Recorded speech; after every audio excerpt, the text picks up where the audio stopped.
Parliament సమావేశాలకు హాజరయ్యేందుకు ప్రధాని మోదీ అక్కడికి చేరుకున్నారు. ప్రస్తుతం ఆయన మాట్లాడుతున్నారు. లైవ్ లో చూద్దాం. ये अपने आप में लोकतंत्र के लिए एक बहुत ही उज्जवल अवसर है और कल संविधान सदन में सब मिलकर के इस संविधान के 75वें वर्ष की उसके उत्सव की मिलकर के शुरुआत करेंगे।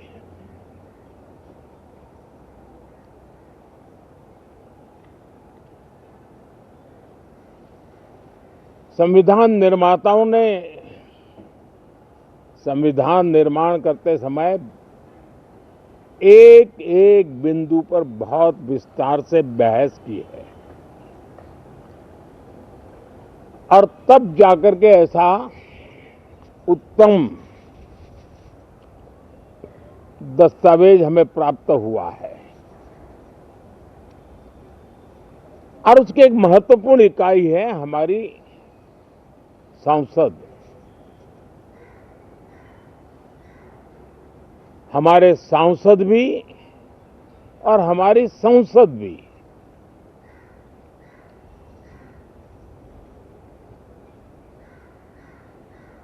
पार्लियामेंट में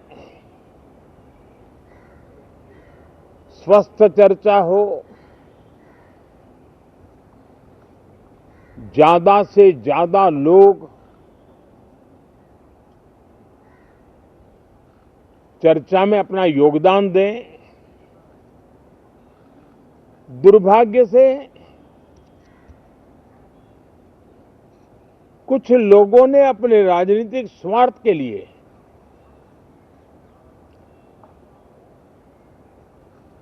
जिनको जनता ने अस्वीकार किया है, वे संसद को भी मुट्ठी भर लोगों के हुड़दंगबाजी से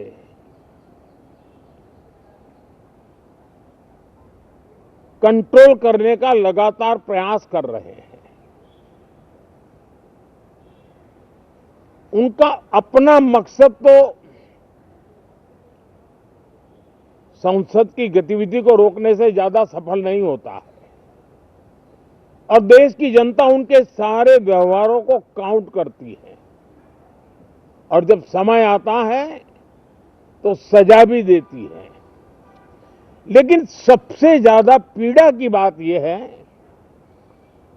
कि जो नए सांसद होते हैं, नए विचार नई ऊर्जा लेकर के आते हैं और ये किसी एक दल में नहीं, सभी दल में आते हैं।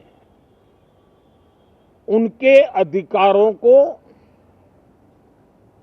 कुछ लोग दबोच देते हैं। सदन में बोलने का उनको अवसर तक नहीं मिलता है।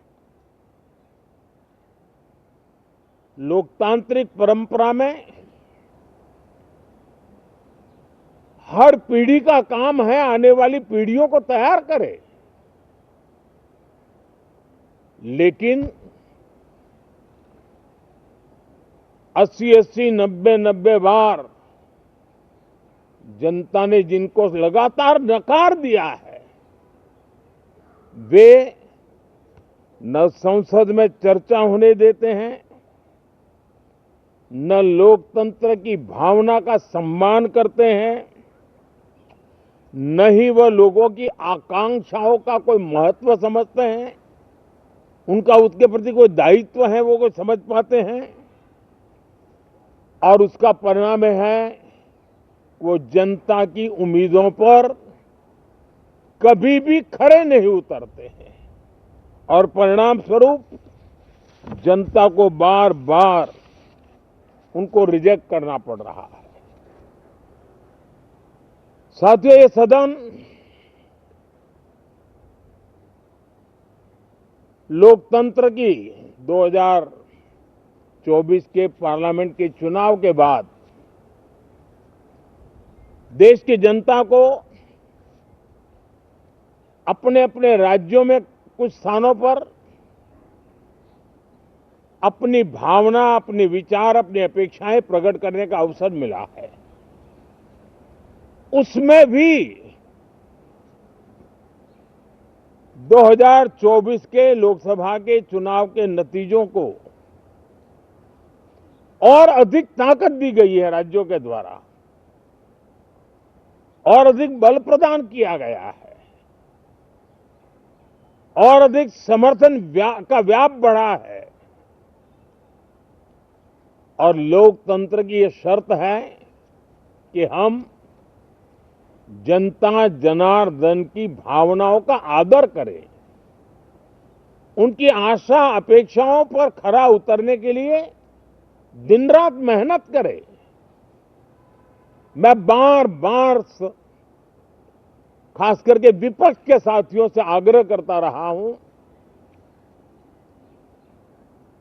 और कुछ विपक्ष बहुत जिम्मेदारी से व्यवहार करते भी हैं। उनकी भी इच्छा रहती है कि सदन में सुचारू रूप से काम हो, लेकिन लगातार जिनको जनता ने नकार दिया है, वे अपने साथियों की बात को भी दबोच देते थे, उनकी भावनाओं का भी अनादर करते हैं, लोकतंत्र की भावनाओं का अनादर करते हैं। मैं आशा करता हूं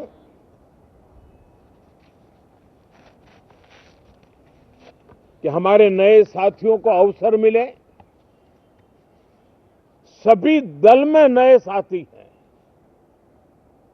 उनके पास नए विचार है, भारत को आगे ले जाने के लिए नई नई कल्पनाएं हैं। और आज विश्व भारत की तरफ बहुत आशा भरी नजर से देख रहा है, तब हम संसद का समय का उपयोग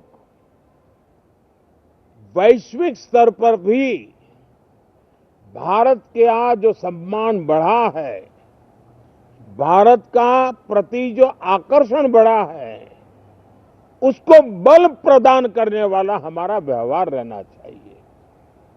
विश्व के अंदर भारत को ऐसे अवसर बहुत कम मिलते हैं जो आज मिला है, और भारत की संसद से वो संदेश भी जाना चाहिए कि भारत के मतदाता, उनका लोकतंत्र के प्रति समर्पण, उनका संविधान के प्रति समर्पण, उनका संसदीय कार्य पद्धति पर विश्वास, संसद में बैठे हुए हम सबको जनता जनार्दन की इन भावनाओं पर खरा उतरना ही पड़ेगा। और समय की मांग है, हम अब तक जितना समय गंवा चुके हैं उसका थोड़ा पश्चाताप करें, और उसका परिमार्जन करने का उपाय यही है कि हम बहुत ही तंदुरुस्त तरीके से हर विषय के अनेक पहलुओं को संसद भवन में हम उजागर करें। आने वाली पीढ़ियां भी पढ़ेगी उसको, उसमें से प्रेरणा लेगी।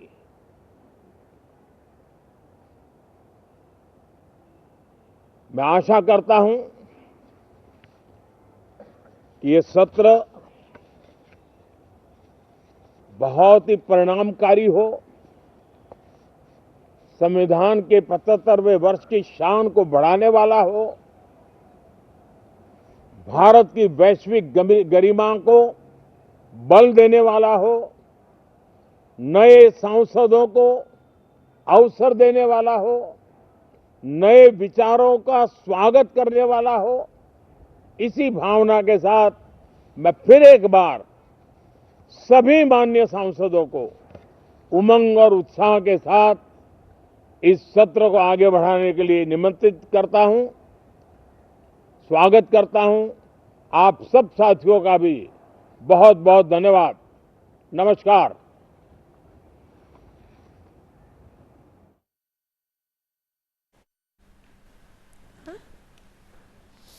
ఇప్పటిదాకా మనం లైవ్లో చూసాం. పార్లమెంటు శీతాకాల సమావేశాల ప్రారంభానికి ముందు ప్రధాని మోదీ మాట్లాడారు. అయితే ఆ మాటల్లో ఎక్కువగా విపక్షాలపై విమర్శలే ఉన్నాయి. రీసెంట్గా జరిగిన ఎన్నికల్ని ప్రస్తావించారు ప్రధాని మోదీ. ప్రజలు పదే పదే విపక్షాలని తిరస్కరిస్తున్నారు, వారి సిద్ధాంతాన్ని నమ్మట్లేదు, వారి దుష్ప్రచారాల్ని తిప్పికొడుతున్నారు.